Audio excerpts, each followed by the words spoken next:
มาเนาะเจริญธรรมยามเย็นนะเช็คสัญญาณภาพสัญญาณเสียงกันเนาะสัญญาณภาพสัญญาณเสียง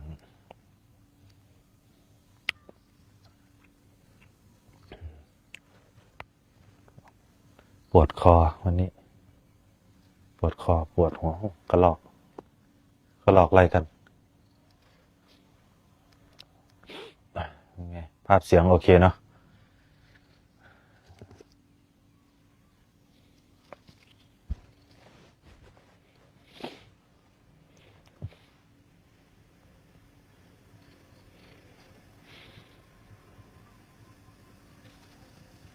ไม่ก็ไลน์แต่เข้าไปอีก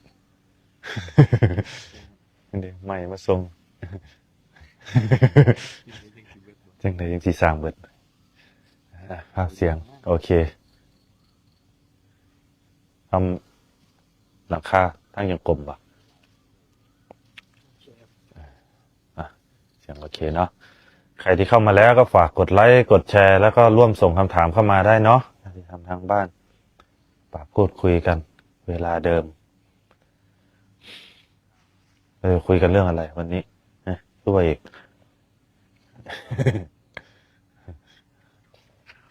คุยเรื่องวัยเด็กบ่ะมวนดีได้วัยเด็ก มีคำถามตกค้างไหมมีคำถามค้างครับเวลาที่คนตายจิตตายไปกับร่างกายไหมครับเวลาที่คนตายจิตตายไปกับร่างกายไหมนะเพราะว่าจิตนี้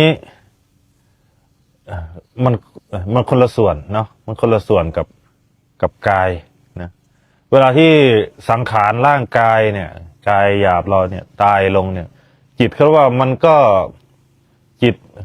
หรือวิญญาณเนี่ยตัวนามนี่เนาะจิตวิญญาณเนี่ยเรียกว่าก็ถามว่าตายไปกับร่างกายมันก็ตายจากร่างเดิมแล้วก็จุติในภพใหม่จิตนี่ไม่ตายนะมันจะหมุนเวียนไปจุติเกิดตามภพตามเรื่องตามความ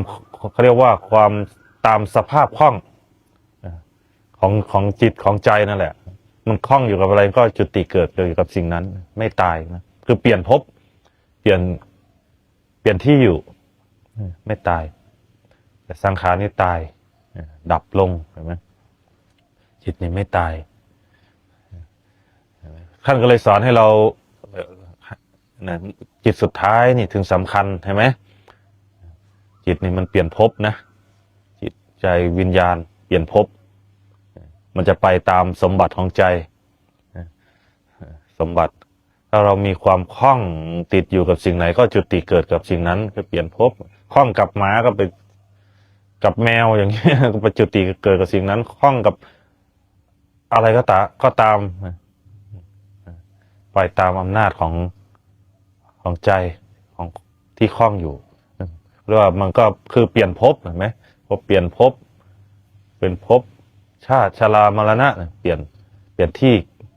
เกิดเพราะว่าธรรมชาติตัวนี้มันแสวงหาที่เกิดอยู่แล้วใจวิญญาณกันพวกนี้แสวงหาที่เกิดเปลี่ยนจากภพนี้แล้วก็จุติเกิดในภพใหม่ไปเรื่อยๆถ้าเรามีภูมิจิตที่ดีมีใจที่เป็นกุศลก็จุติในภพที่ดีแต่ถ้าเราในขณะจิตที่ตายนั่นน่ะคล้องอยู่ในความผูกโกรธอาฆาตพยาบาทความโลภความโกรธความหลงพวกนี้มันก็ไปตามภพภูมิต่างๆพวกนี้ก็เรียกว่าลงสู่อบายตามสภาพถ้าไปกับขณะที่จิตที่เป็นกุศลที่ระลึกได้ขนาดนั้นมันก็ไปขึ้นสู่ที่สูงอาจจะไปเกิดเป็นพรหมหรือเทวดาอะไรพวกนี้ไม่ตายนั่นแหละถ้าเราอยากเป็นอะไรแล้วก็ปฏิบัติไว้ก่อนตายนี่แหละเพราะว่ามันสำคัญนะเห็นไหมถ้าเราไม่เคยทำดีไว้เลยในขณะสังขารร่างกายจะดับลมหายใจจะดับเนี่ยมันระลึกไม่ได้เนี่ยถ้ามันยังเต็มไปด้วยความโลภความโกรธความหลง ความผูกโกรธอาฆาตพยาบาทเนี่ยมันก็ไปตามภพภูมิณขนาดจิตนั้น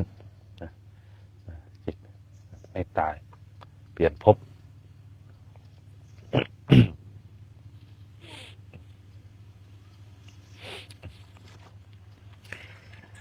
ธรรมะคือความไม่มีไม่เป็นใช่ไหมครับ ธรรมะคือความไม่มีไม่เป็น จะว่าใช่ไหมเหรอก็ไม่ใช่ทั้งหมดบางธรรมะคำว่าธรรมะก็คือธรรมชาติธรรมะเนี่ยคือธรรมชาติที่มีอยู่ตัวธรรมะนะธรรมชาติที่มีอยู่เป็นอยู่รู้อยู่เห็นอยู่นี่แหละนี่คือความจริงที่เป็นอยู่ธรรมะเนี่ยเห็นไหมเกิดก็จริงแก่ก็จริงเจ็บก็จริงตายก็จริงเห็นไหมนี่คือธรรมะคือธรรมชาติแต่ที่ว่าความไม่มีไม่เป็นคือในความไม่มีในความจริงนั้นน่ะก็คือที่ว่าไม่มีไม่เป็นคือไม่มีสิ่งไหนที่เราสามารถบังคับบัญชาการได้คือไม่มีสิ่งไหนที่เราสามารถบังคับบัญชาการได้มีแต่ความจริงที่แปรเปลี่ยนไปตามสัจจะตามธรรมชาติเกิดขึ้นตั้งอยู่แล้วก็ดับไปตามเหตุปัจจัยนั่นคือธรรมะคือว่าไม่มีนั่นคือไม่มีผู้ไม่มีเราที่สามารถบังคับบัญชาการได้จริงการเห็นตรงนี้การเห็นธรรมะตรงนี้คือเห็นความจริงว่ามันไม่จริงการเห็นความจริงว่ามันไม่จริงในสิ่งที่เราหมายกำลังจะบัญชาการหมายที่จะควบคุมให้มันได้ดั่งใจเราเพราะธรรมชาติมันเป็นอยู่อย่างนั้นไม่มีเราไม่สามารถควบคุมอะไรได้นั่นแหละคือธรรมะนะนี่คือความจริงถ้าเรามาเรียกว่าเห็นความมีกับความไม่มีการเห็นว่ามันสิ่งที่มันมีอยู่นี่ก็เป็นธรรมในสิ่งที่มันไม่มีคือไม่มีเราเป็นผู้ควบคุมนะคือไม่มีเรา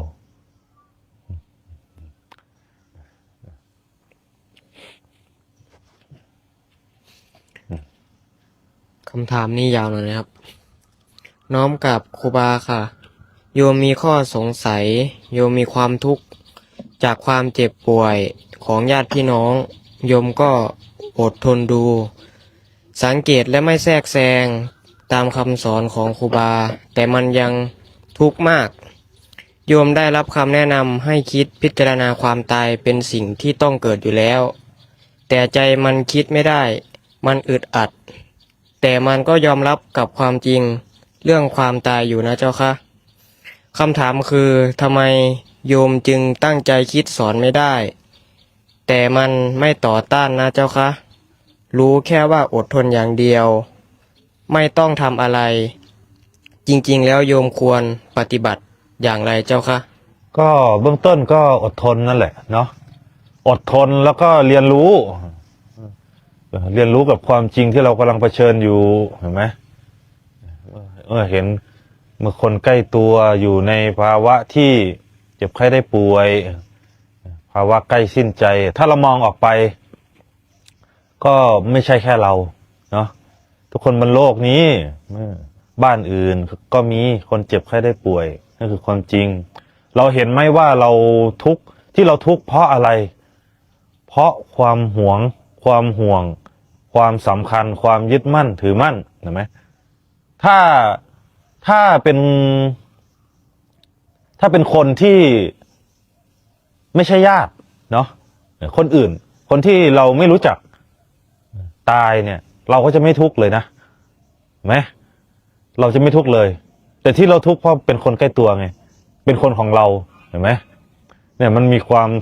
ามสำคัญความยึดมั่นถือมั่นอยู่ใจมันก็เลยถามว่ายอมรับมันเหมือนจะยอมรับได้แต่มันก็รับไม่ได้เพราะว่ามันเป็นคนของเรานะมันเป็นคนของเรามันมีความยึดมั่นอยู่มันมีความยึดมั่นอยู่หน้าที่ของเราคือให้เรียนรู้และยอมรับตามความเป็นจริงเห็นไหมไม่ใช่แค่เราหรอกไม่มีบ้านไหนที่ไม่มีคนแก่ไม่มีบ้านไหนที่ไม่มีคนเจ็บไม่มีบ้านไหนที่ไม่มีคนป่วยและก็ไม่มีบ้านไหนที่ไม่มีคนตายนะเห็นไหมเรามองไปนั่นเพราะว่าการเกิดแก่เจ็บตายมันเป็นสัจจะเป็นความจริง อันหนึ่งที่เราถึงเราจะเรียกว่าเราจะพอใจหรือไม่พอใจก็ตามนะมันก็ต้องเจอใช่ไหมหน้าที่ของเราเนี่ยถ้าเราจะคิดสอนใจให้เราเรียนรู้แบบนี้สอนทบทวนเออเพื่อที่จะยอมรับซ้ำๆพิจารณามรณานุสติให้เห็นความตายนะมันเป็นธรรมดานะให้เห็นว่าเป็นธรรมดาเพื่อคลายจากความยึดมั่นถือมั่นความจริงตรงนี้นะสักวันหนึ่งแม้แต่เราก็ต้องตายเห็นไหมแม้แต่เราก็ต้องตายไม่ว่าเราจะรักจะหวงมากขนาดไหนสักวันหนึ่งก็ต้องจากธรรมชาติไม่จากเป็นก็จากตายนั่นแหละคนไม่มีใครหนีพ้นมัจจุราชคือความตายเนี่ยนะให้เราเรียนรู้อย่างนั้นแหละเพื่อยอมรับเห็นไหมที่มันวางใจทำใจได้ยากเพราะมันเป็นคนในบ้านคนที่เรารักคนที่เราหวงคนที่เราห่วงนั่นแหละมันก็มีความสำคัญมีความยึดมั่นอยู่ในนั้นเห็นไหมถ้าบ้านอื่นเราก็ไม่ได้เดือดร้อนอะไรกับเขาละเห็นไหมแต่คนในบ้านที่เขาตายเขาก็ทุกข์เหมือนกันนั่นแหละไม่ต่างจากเราเห็นไหมมันเป็นอย่างนั้นเด้ให้เราพิจารณาอย่างนี้บ่อยๆเขียนบ่อยๆก็เป็นการเตรียมใจพิจารณาเป็นการนี่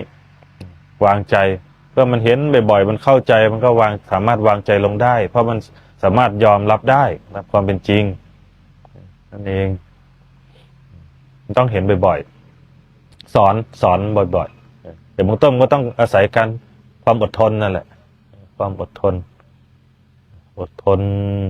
เรียนรู้ยอมรับกับความจริงที่เรากำลังเผชิญอยู่เห็นไหมเพราะเราไม่สามารถควบคุมอะไรได้เลยสามารถควบคุมได้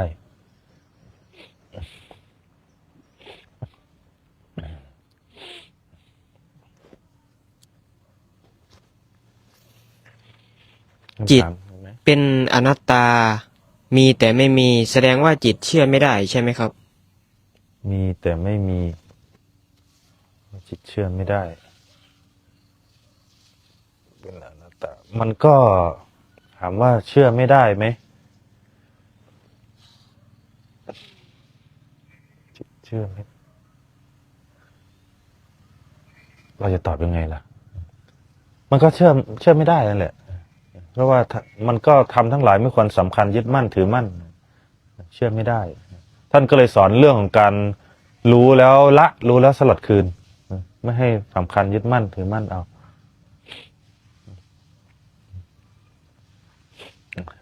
เพราะอะไรเพราะมันเชื่อไม่ได้เพราะบางครั้งมันก็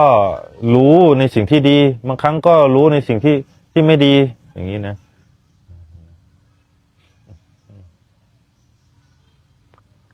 ที่แค่รู้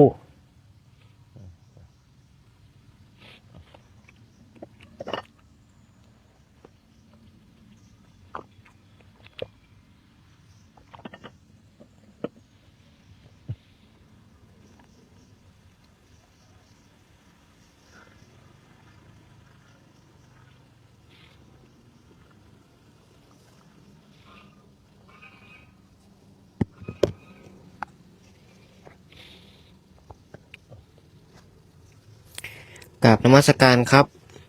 เมื่อเราโดนดูถูกจากอีกคนหนึ่งเช่นเขาด่าเขาซ้ำเติมในจุดด้อยของเราทั้งที่คำพูดของบุคคลนั้นไม่มีประโยชน์เราควรวางตัวอย่างไรดีครับแอบคิดในใจโกรธคือโง่โมโหคือบ้าประมาณนั้นครับก็ประมาณนั้นแหละ ถูกแล้ว โกรธคือโง่โมโหคือบ้านะแต่ควรวางใจอะไรเพราะว่าคนฉลาดคนที่เป็นปราชญ์บัณฑิตก็ควรคือว่าผู้ที่ไม่คบคนพาลนั่นแหละนะผู้ที่ไม่คบคนพาลนั่นแหละคือปราชญ์คือบัณฑิตคือผู้ที่ฉลาดผู้มีปัญญาเมื่อเราเห็นแล้วว่าเขาเป็นคนอย่างนั้นเราก็ไม่ควรเอาใจไปตั้งไว้กับคำพูดเพ้อเจ้อส่อเสียดของเขาให้ ให้ให้หัดกลับมาพึ่งตัวเองพึ่งตนพึ่งธรรมอยู่ในพื้นฐานของความจริงพื้นฐานของความจริงเพราะสิ่งที่ความเข้าใจของเขาเนี่ยมันก็หมุนไปตามสมบัติของใจนั่นแหละสิ่งที่เขาแสดงออกนะแล้วเราก็ไม่สามารถควบคุมอะไรเขาได้ด้วยเขาจะเห็นผิดเห็นถูกดูผิดดูถูกอะไรเกี่ยวกับเราเนี่ยนะแต่ถ้ามันไม่จริงเนี่ยมันก็คือไม่จริงเราก็คือให้รู้เฉยๆนะรู้เฉยๆนั่นแหละรู้เฉยๆขันติมีขันติความอดทนจะเป็นตบะเครื่องแผดเผากิเลสเห็นไหมให้รู้ในการให้อภัยกับผู้ที่มาทำให้เราโกรธด้วยการไม่โกรธตอบนั่นเองแต่มันเดี๋ยวนั่นแหละดีนะเขาก็เขาแล้วก็เราเห็นไหมใครมีอะไรเขาก็ย่อมแสดงสิ่งนั้นออกมาเนี่ยที่เป็นสมบัติของใจ การที่ไม่คบคนพาลนั่นแหละนะเอาเนาะสติกลับมาอยู่กับลมหายใจของเราเนี่ย นี่คือปากคือมันดิดคบคนพาลโกรธก็คือโง่ โมโหก็คือบ้านั่นแหละก็ถูกถ้าเราโกรธเขาก็คือโง่อะไรขณะที่เราโกรธไอ้ความโกรธมันก็เผาใจเราแหละเห็นไหมเราโกรธเขาเราก็เป็นทุกข์อยู่นั่นแหละเห็นไหมก็คือโง่ไหมล่ะนั่นแหละก็เข้าใจถูกแล้วสอนใจอย่างนั้นเห็นไหมขณะที่เราโกรธเขาเราก็เป็นทุกข์พอโกรธปั๊บขาดสติปุ๊บก็เป็นบ้าทันทีเป็นบ้าก็สามารถฆ่าฟันห้ำหั่นกันได้คนบ้าคือคนขาดสตินั่นเองให้เรามีสติไว้ต้องสติอยู่กับลมหายใจ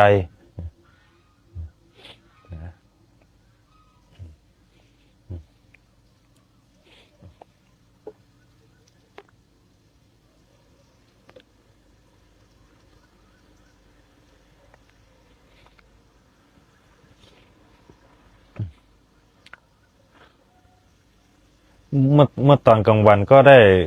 สนทนากับญาติธรรมอยู่เนาะที่เขาเดินทางมาเยี่ยมเราเขาก็พูดเรื่องนี้แหละกับเราเรียกว่าเมื่อเราถูกกล่าวหาในเรื่องที่ไม่เป็นความจริงเนี่ยเราควรวางใจยังไง นั่นแหละหน้าที่ของเราก็คืออย่าเอาใจไปตั้งไว้กับคำพูดของเขาในเมื่อคำกล่าวหาที่เราเข้าใจว่ามันไม่เป็นความจริงนั่นคือมันถูกต้องแล้วอย่างเงี้ยว่ามันไม่เป็นความจริงหน้าที่คือยอมเรียนรู้แล้วก็ยอมรับว่ามันไม่เป็นความจริงที่มากล่าวหาสุดท้ายมันก็เมื่อคำกล่าวมันไม่มีมูลเดี๋ยวมันก็ระงับดับลงเองเห็นไหมแม้แต่พระพุทธเจ้าที่ท่านโดนด่าเห็นไหมไปบิณฑบาตไปหมู่บ้านนั้นเขาก็ด่าจนพระอานนท์เนี่ยอยากจะหนีไปอีกหมู่บ้านหนึ่งพระเจ้าถามว่าอานนท์อย่างนี้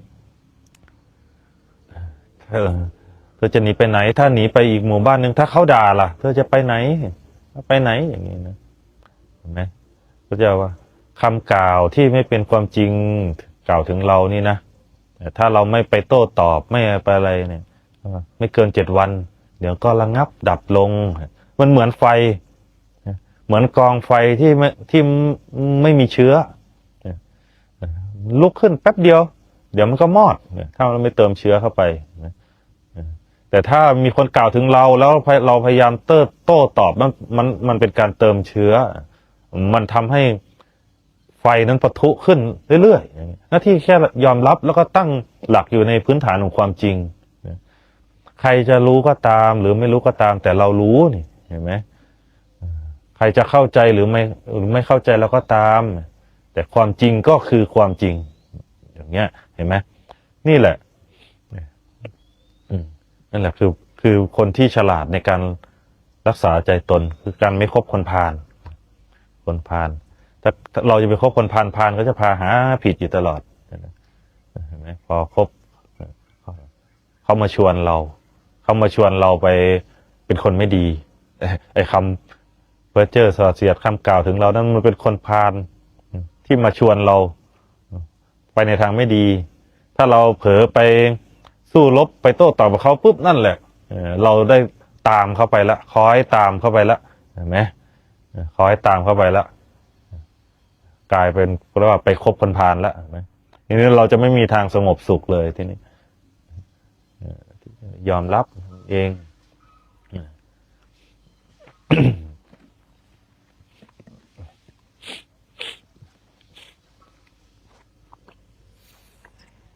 ความเงียบในทางธรรมต่างจากการหนีปัญหาอย่างไรคะ ก็นี่แหละ ก็อย่างที่เราพูดเมื่อกี้นี่แหละ ความเงียบในทางธรรมก็คือความสงบ ใจที่สงบนั่นแหละ การที่สามารถยอมรับกับความจริงได้นั่นแหละในทางธรรมคือเงียบ มันก็ความสงบนิ่ง ใจที่สงบนั่นแหละใจที่สามารถเรียนรู้ยอมรับกับความจริงได้ การเห็นตามความเป็นจริง มันก็เงียบแค่นั้นแหละอันนั้นก็นิ่งสงบไม่ได้หนีปัญหา อยู่กับโลกได้ เพราะเข้าใจโลกตามความเป็นจริง มันก็หมดเรื่อง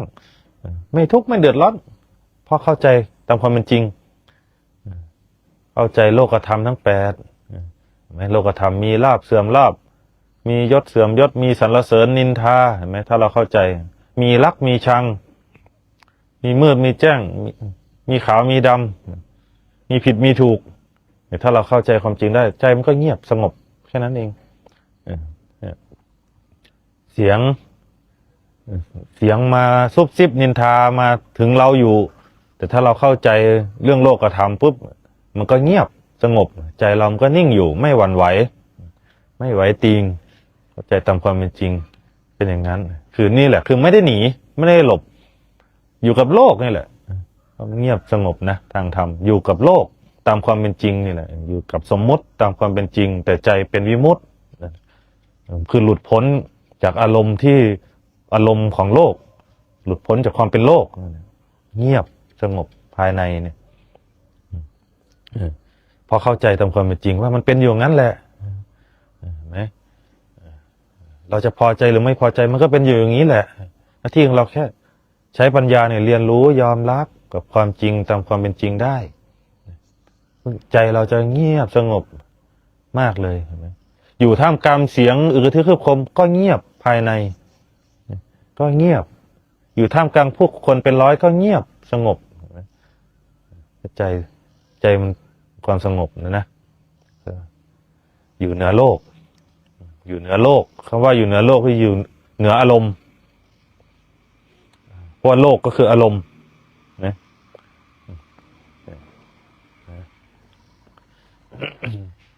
ฟังเสียงหัวใจตัวเองเงียบสงบ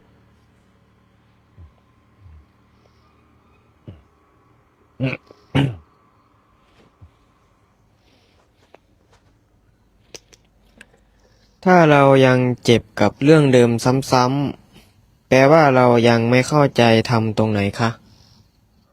เรื่องเจ็บกับเรื่องเดิมซ้ำๆเรื่องการยอมรับถ้าใจเรายังทุกข์กับเรื่องเดิมๆนั่นคือใจเรามันคล้องอยู่กับเรื่องเดิมๆแล้วก็ไม่สามารถยอมรับกับเรื่องราวนั้นได้อย่างเราเจ็บเรื่องเดิมเรื่องในอดีตเรื่องความพัดพรากความผิดหวังในอดีตที่มันล่วงมาแล้วเรามันติดอยู่นั่นคือใจที่ยังไม่ยอมรับกับความจริงนะว่าใจที่ยังติดอยู่กับอดีตอย่างเงี้ยยกตัวอย่างอกหักอย่างเงี้ยอกหักผิดหวังอย่างเงี้ยอกหักจมอยู่ในอารมณ์นั้นคือใจยังไม่ยอมรับความจริงไม่สามารถเรียนรู้ถ้าสมมติเนาะความพัดพรากไม่สามารถยอมรับกับความพัดพรากความสูญเสียได้อย่างนี้เนาะก็จะเจ็บอยู่เหมือนหรือเรื่องที่เราถูกกระทำถูกรังแกถูกเอาเปรียบอย่างเงี้ยก็จะติดอยู่มีความผูกโกรธอาฆาตพยาบาทอยู่ก็จะเจ็บอยู่คือใจไม่ยอมรับกับความจริงในสิ่งที่มันล่วงไปแล้ววิธีปฏิบัติคือให้เรากลับมาระลึกรู้อยู่ในปัจจุบันเรียนรู้ยอมรับกับปัจจุบันไม่ได้เห็นไหมเรียนรู้ตั้งหลักอยู่ในปัจจุบัน ถ้าเราสามารถยอมรับกับความจริงได้ไอ้เรื่องราวเดิมๆนั้นจะไม่สามารถทำร้ายจิตใจเราได้อีก แค่รู้แค่รู้ครูบายกตัวอย่างครูบาเนี่ย เมื่อก่อนเนาะอยู่กับเพื่อนเนี่ยตอนแรกเราไม่เข้าใจเรื่องนี้ เราไม่เข้าใจเรื่องการยอมรับเนี่ยเห็นไหมพอเพื่อนพูดอะไร เราจะเป็นทุกข์ใจมากแล้วไม่ชอบใจเขาพูดดี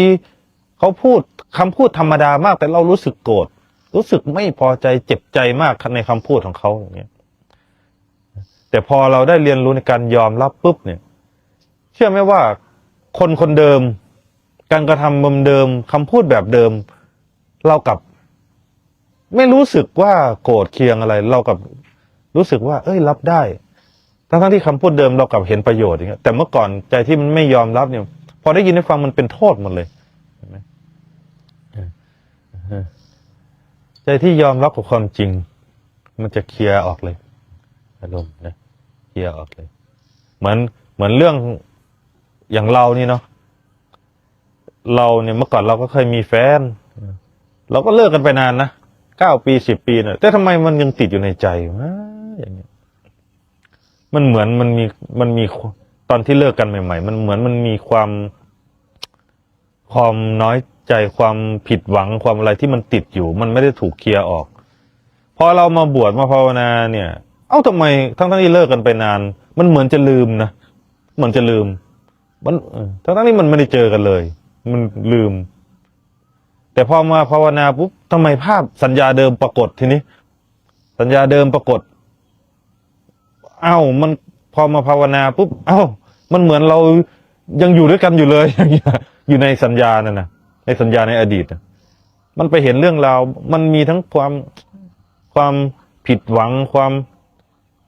เจ็บปวดความเสียใจความไม่ได้ดังใจอะไรสารพัดอย่างว่ามันก็เป็นทุกข์แล้วตอนนั้นทำไมมันเหมือนกับว่าพอเราทั้งที่เราจะลืมมันแล้วทำไมมันกลับมาเล่นงานเรามันก็เหมือนรู้สึกเจ็บใจอีกครั้งอย่างเงี้ยตอนบวชเราจะทำยังไงล่ะทีนี้เราก็เลยได้เงื่อนนี่แหละนี่คือเรียนรู้แล้วก็ยอมรับพอเราเรียนรู้ยอมรับเชื่อไหมว่าในขณะเดียวนั้นมันเคลียร์เลยฟืบออกไปเลยจากวันนั้นมาปรากฏว่าไอ้คนเดิมไอ้แฟนเราเนี่ยเราสามารถ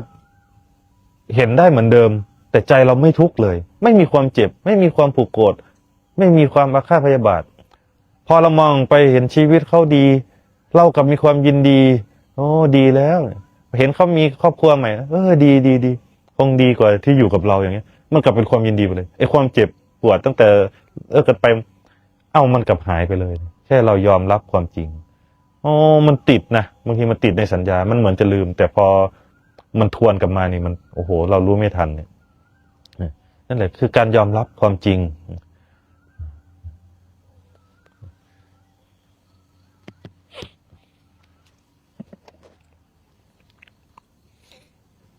ถ้าให้ครูบาฝากธรรมะ1 ประโยคสำหรับคนที่กำลังเหนื่อยกับชีวิตจะเป็นประโยคอะไรคะสู้ อดทนสู้ เป็นประโยชน์ ถ้ายังมีความอดทนถ้ายังสู้ไม่ถอยย่อมชนะต้องอาศัยความขันตินั่นแหละการดำรงชีวิตเรานะใส่ความขันติความอดทนธรรมะแล้วก็สู้ผู้ที่สู้เท่านั้นถึงจะชนะแล้วก็ให้ตั้งอยู่ในบนพื้นฐานของการมีสติอดทนแล้วก็สู้เห็นไหมที่พระอาจารย์ให้พรปีใหม่ครับปีที่แล้วเราผ่านมาได้ยังไงผ่านมาด้วยความอดทน ปีนี้ก็อดทนต่อไปมันก็จะผ่านไปได้อีกปีหนึ่ง ต้องอดทน การใช้ชีวิตนะ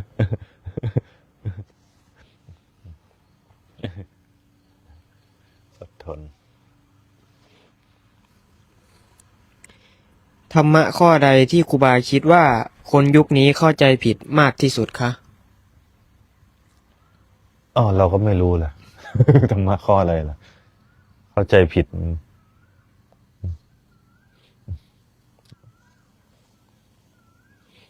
เราไม่รู้ว่าคนยุคนี้เขาเข้าใจยังไง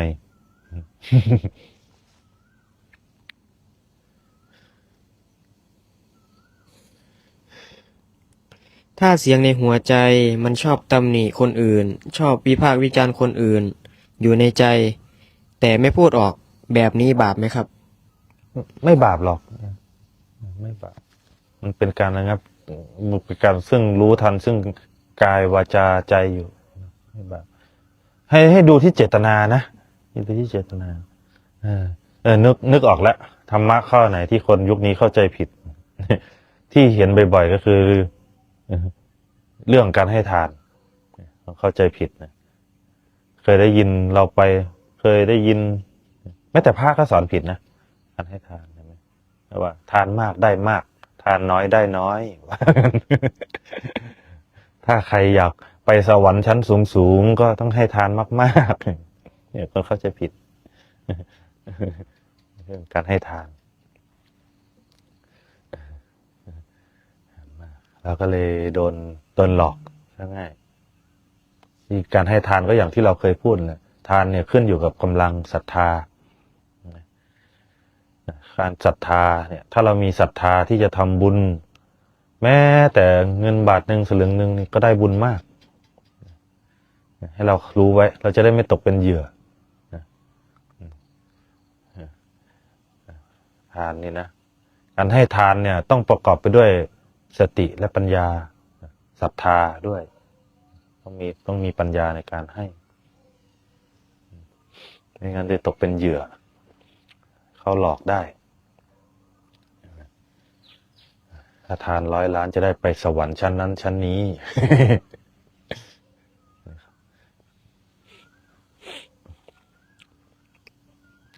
แล้วก็ทานเนี่ยก็เป็นเรียกว่าถ้าคนมีทานเป็นพื้นฐานเนี่ยคือว่าก็จะปฏิบัติธรรมได้ดีด้วยทาน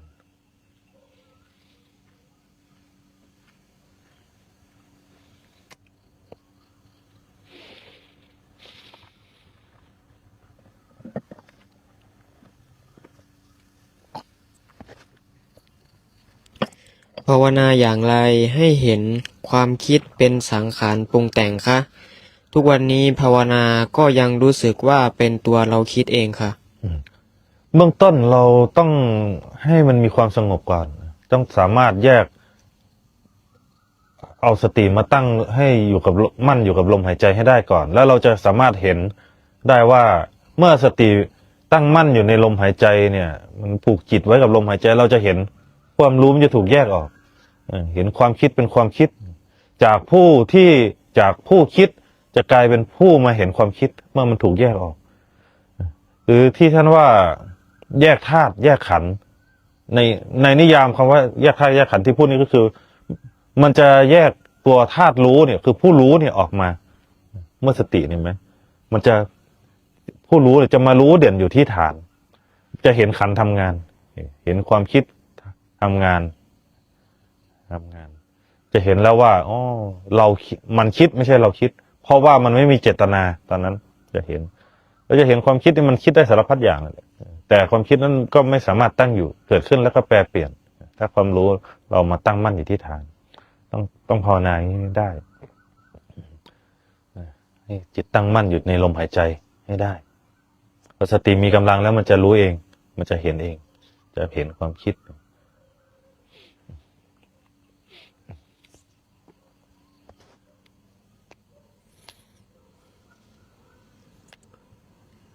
ถ้าคนเรายังต้องอยู่กับโลกที่ไม่ยุติธรรมควรมีใจแบบไหนจึงจะไม่ทุกข์เกินไปคะควรมีใจแบบไหนถึงจะไม่ทุกข์เกินไปใจที่เป็นกลางนะทีนี้เราจะฝึกใจตรงนั้นให้เป็นกลางได้ยังไงเราก็ต้องฝึกเรียนรู้ยอมรับแล้วก็ให้เห็นโลกตามความเป็นจริงเข้าใจโลกตามความเป็นจริงเราต้องเข้าใจว่าทุกอย่างเนี่ยไม่ได้เป็นไปดั่งใจหมายนะเห็นไหมเพราะความยุติธรรมหรือความไม่ได้ยุติธรรม แม้เราจะต้องการความยุติธรรมก็จริงแต่เราก็ต้องยอมรับว่าไอ้ความไม่ยุติธรรมก็มีอยู่จริงและเราก็ไม่สามารถควบคุมอะไรได้ด้วยเราไม่สามลำพังเราคนเดียวก็ไม่สามารถไปแก้ไขเปลี่ยนแปลงอะไรได้ด้วยจะเนี่ยถ้าเราต้องอยู่กับโลกเราต้องยอมรับกับความจริงในความเป็นโลกให้ได้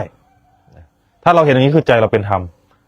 ใจเราคือเป็นสัมมาทิฏฐิคือเห็นถูกตามความเป็นจริงนะถ้าใจเราเป็นมิจฉาทิฏฐิเนี่ยเราก็จะพยายามจะคือมันจะขัดแย้งกับความจริงมิจฉาทิฏฐิแม้เห็นไหมมันจะคือมันใจเป็นที่เป็นมิจฉาทิฏฐิมันจะพยายามบังคับบัญชาการให้ได้ดั่งใจหมายโดยการคาดว่ามันต้องเป็นอย่างนั้นต้องเป็นอย่างนี้นี่คือเห็นผิดนะเห็นผิดจากความเป็นจริงในสิ่งที่เป็นอยู่ถ้าเราเห็นว่าโลกมันเป็นอยู่อย่างนี้แหละ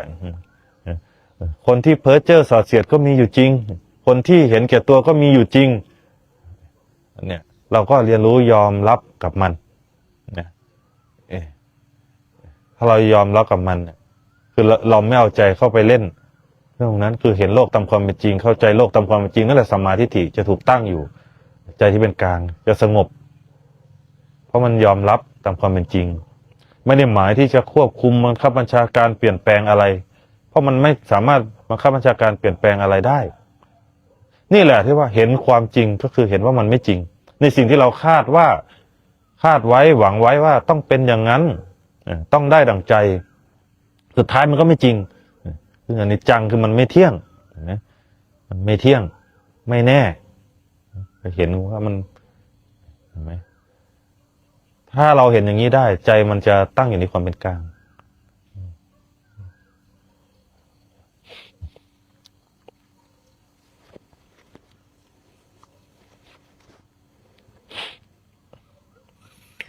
ตอนนี้โยมพยายามระลึกลมหายใจเรื่อยๆจะระลึกได้ตอนที่อยู่คนเดียวแต่ถ้าเวลาอยู่กับคนอื่นเวลาพูดคุยก็จะลืมแบบนี้จะพัฒนายังไงดีคะเวลาที่อยู่คนเดียวก็รู้ลมหายใจ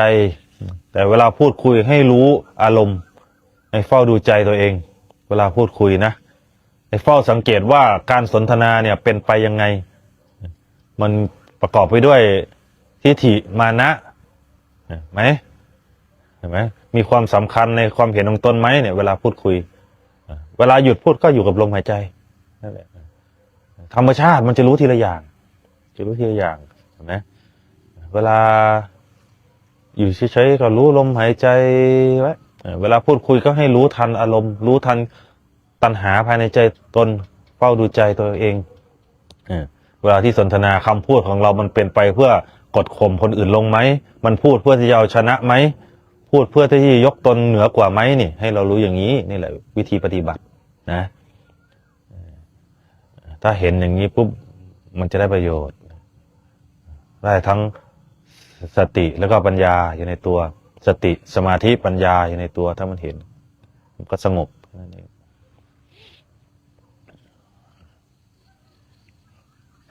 ไอ้ลมหายใจไม่จำเป็นต้องไปนั่งดูมันตลอดก็ได้ให้รู้อารมณ์รู้เท่าทันอารมณ์สังขารความรู้สึกนึกคิดลมหายใจเนี่ยแม้เราจะดูหรือไม่ดูมันก็รู้มันก็หายใจของมันอยู่งั้นแหละแต่กิเลสมันอยู่ที่ใจแล้วนี่เรียนรู้กับใจเฝ้าดูใจตัวเอง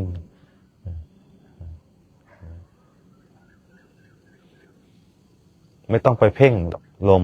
แค่รู้ความรู้สึกในลมหายใจเข้าลมหายใจออกเฉยๆแล้วก็เรียนรู้กับอารมณ์เราจะรู้เท่าทันกิเลสตัวเราได้ต้องรู้เท่าทันจิตใจตัวเองแก้ได้แล้วมันจะเป็นสมถะและวิปัสสนามีสติสมาธิปัญญาอยู่ในตัวในการเรียนรู้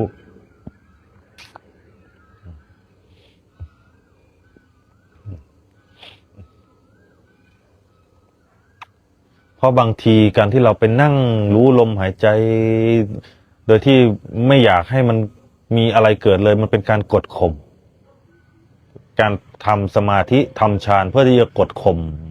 อารมณ์ตัวเองไม่ให้มันคิดไม่ให้มันอะไรแต่ที่จริงแล้วเพราะว่ามันเป็นอุบายในการฝึกจิตเพื่อมาใช้งานตรงนี้แหละ เห็นไหมในสติปัฏฐานสี่กายฝึกในฐานของกายคือลมหายใจ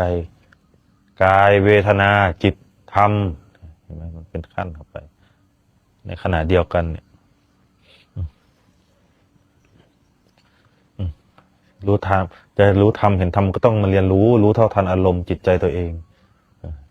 เวทนาเกิดขึ้นเวทนาก็คือความบีบคั้นของใจความทุกข์ความบีบคั้นของใจ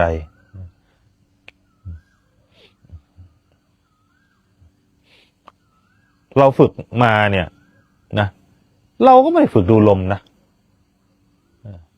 เราเนี่ยฝึกนี่แหละอย่างที่เราแนะนำเราฝึกเรียนรู้กับอารมณ์ตัวเองเฝ้าดูใจตัวเองเมื่อใจมันสงบมันไม่มีเรื่องมันก็อยู่กับลมของมันไม่ฝึกลมนะแค่เราทำความเห็นให้ถูกเนี่ยมันสงบเนี่ยมันเป็นสติสมาธิพอมันสงบจากอารมณ์ปุ๊บมันก็อยู่กับลมรู้ลมหายใจธรรมดาพอมีเรื่องคือมันก็เรียนรู้กับเรื่องราวนั้นทำให้สงบลงพอไม่มีเรื่องก็อยู่กับลมธรรมดาแล้วทำอย่างนี้เราฝึกมาแล้วก็ฝึกขนาดพูดคุยขนาดสนทนาขนาดเกี่ยวกับสัมผัสสัมพันธ์กับอะไรยุ่งเกี่ยวกับผู้คนข้างนอกก็ยุ่งเกี่ยวไปแต่ตัวสติข้างในอ่ะก็รู้มันก็เฝ้าดูใจตัวเองเฝ้าดูความเห็นของเราเวลาที่เราสนทนาเวลาที่เราแสดงเกี่ยวข้องการพูดของเราพูดเพื่อเหยียบย่ำเขาไหมใจตัวเองขนาดในวงสนทนาเราพูดเพื่อยกตนข่มคนอื่นไหมเนี่ยฝึกอย่างเงี้ยให้เห็นรู้เท่าทันแล้วเราก็แก้ไขตัวนั้นตอนนี้ถ้าเราเห็นอย่างนี้ปุ๊บจากที่มันกำลังจะผิดมันจะถูกแก้ไขให้เป็นธรรมเลยเห็นไหมเรียกว่าเป็นธรรมานุสติมีสติเรียนรู้กับธรรมเนี่ยมันก็อยู่ในสติปัฏฐานสี่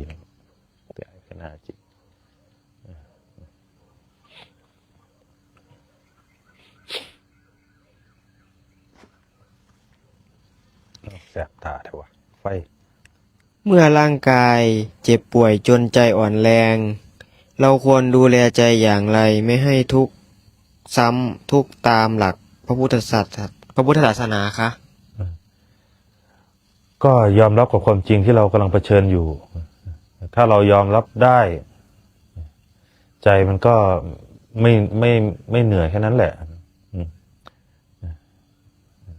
กายนั้นเหนื่อยได้เปิดได้แต่ใจสำคัญถ้าใจที่ยอมรับกับความจริงได้การเจ็บป่วยทางร่างกายมันก็ไม่มีผล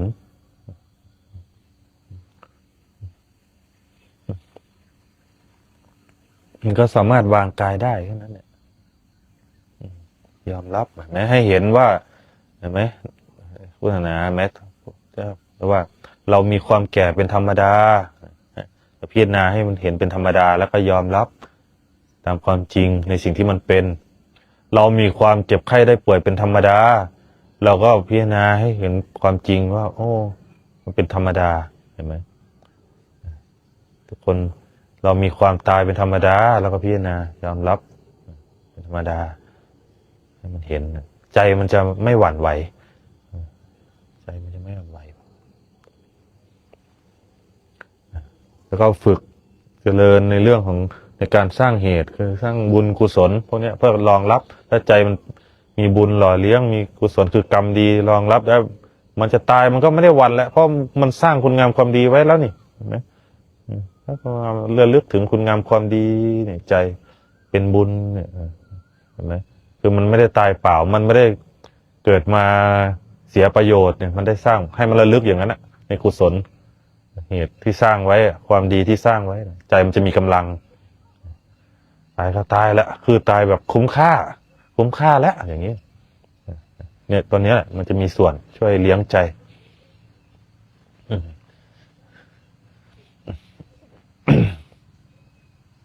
ยุงออกอาละวาดแล้วยากันยุงไม่ทำงานแล้ววันนี้ครูบาช่วยชี้แนะได้ไหมคะว่าคนที่ศึกษาธรรมอยู่จะรู้ได้อย่างไรว่ากำลังเดินทางสายกลางไม่สุดโต่งไม่หลงศรัทธาและไม่หลงตนเองค่ะไม่หลงศรัทธาไม่หลงตัวเองไม่สุดโต่งก็ถ้าคือไม่สำคัญตนนั่นแหละก็คือทางสายกลางนะคือความพอดี กลางคือความพอดีกลางๆไม่ลำเอียงเพราะรักไม่ลำเอียงเพราะชังอย่างเงี้ยตัวไอ้ที่พอดีอ่ะสายกลาง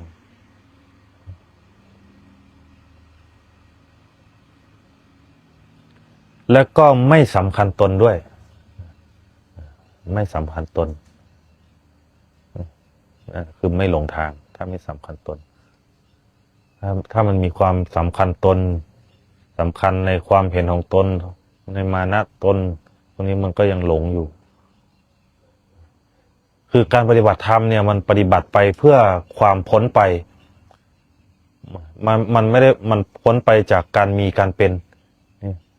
ถ้ามันเราปฏิบัติแล้วพ้นไปจากการมีการเป็นนั่นคือถูกทาง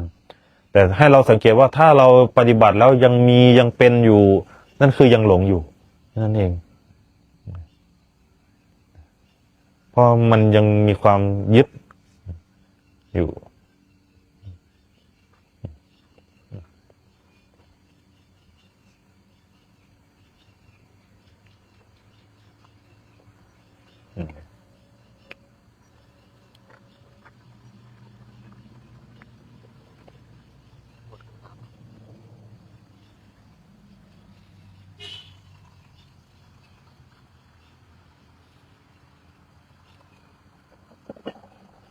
กี่นาทีแล้วมีคำถามอีกไหมล่ะ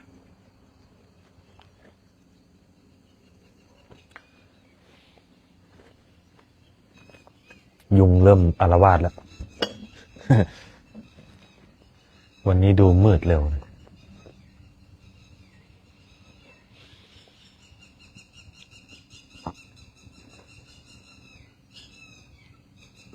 โยมเขาบอกว่าโยมส่งบาตรสบงจีวรไปที่วัดแล้วนะคะ สาธุอนุโมทนาสาธุ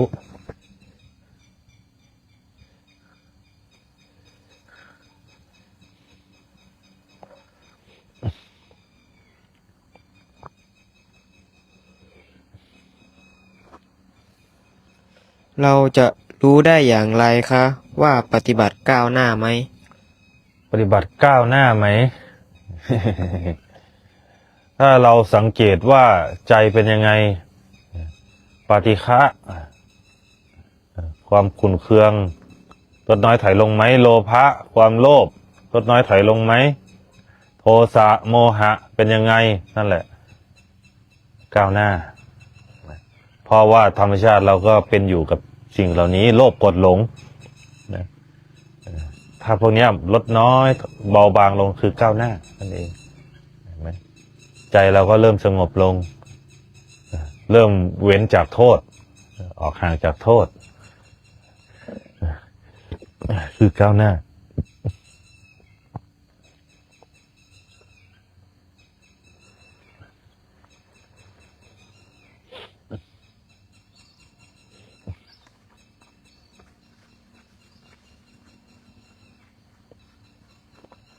นี่ให้เราตรวจสอบตัวเองได้เลยนะตรวจสอบตัวเองปฏิบัติธรรมแล้วใจเราเย็นลงไหมเนี่ยเพราะเราปฏิบัติออกจากอะไรออกจากโลภกดหลงจากทุกข์เครื่องกังวลที่ร้อยรัดอยู่เห็นไหมถ้าความโลภเบาบางลงความทุกข์ก็เบาบางลงความโกรธเบาบางลงความทุกข์ก็เบาบางลงความหลงเบาบางลงมันก็ทุกข์น้อยลงเนี่ยถ้าความโลภหมดไปมันก็ไม่ทุกข์เพราะมันไม่ได้เรียกว่ามีตัณหาความทะเยอทะยานอยากที่คอยบีบคั้นเราอยู่มันเช็คได้อย่างเงี้ยแล้วก็ไม่มีใครเช็คให้เราได้ด้วยเราต้องเป็นคนเช็คตัวเองเพราะว่าใจเราเป็นยังไงเราจะรู้ด้วยตัวเองปฏิบัตินะให้ซื่อตรงต่อตัวเองด้วยกันไม่หลอกตัวเองซื่อตรงถ้ามันมีอยู่ก็ให้ยอมรับว่ามันมีอยู่แล้วก็พัฒนาก็คือแก้ไขอย่างนี้นั่นเองคือบอกว่าการปฏิบัติธรรมเนี่ยเราต้องมารู้จักใจตัวเองมาเห็นตัวเองเห็นสมบัติตัวเองธรรมะเนี่ย แบบทำเหมือนเรานั่งส่องกระจกเงานี่แหละจะสะท้อนให้เห็นตัวเอง เห็นว่าใจเราเป็นยังไงให้เฝ้าดูใจตัวเองอย่าไปดูคนอื่นเฝ้าดูใจตัวเองนี่แหละแล้วเราสามารถขัดเกลาจิตใจตัวเองได้แล้วเราสามารถพาใจตัวเองออกจากทุกข์ได้นั่นแหละคือก้าวหน้าเพราะเราเป็นอยู่กับทุกข์มาไม่รู้กี่ภพกี่ชาติแล้วเห็นไหมอยู่มา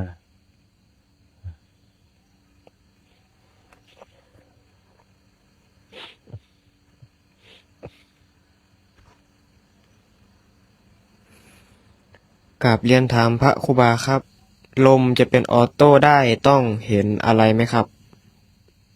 ลมจะเป็นออโต้ได้ต้องเห็นอะไรต้องฝึกสติฝึกสติจนถึงขั้นนู่นแหละมหาสติมหาปัญญานั่นแหละต้องเห็นถึงจะเป็นออโต้ได้เป็นลมเป็นอัตโนมัติเนี่ยฝึกสติฝึกไปเรื่อยๆเราอย่าไปหมายเอานะแต่ให้ฝึกเจริญสติอย่างสืบเนื่องต่อเนื่องไปเรื่อยๆพอเราสร้างเหตุไปถึงผลเนี่ยเดี๋ยวมันจะเป็นเองเราจะรู้เองตอนนั้นเราจะรู้เอง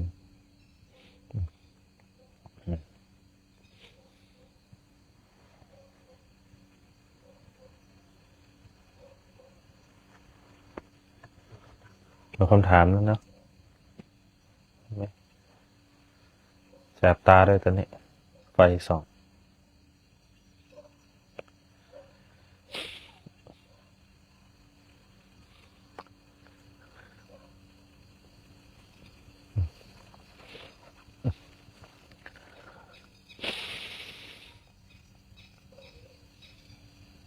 หมดคำถามแล้วเนาะ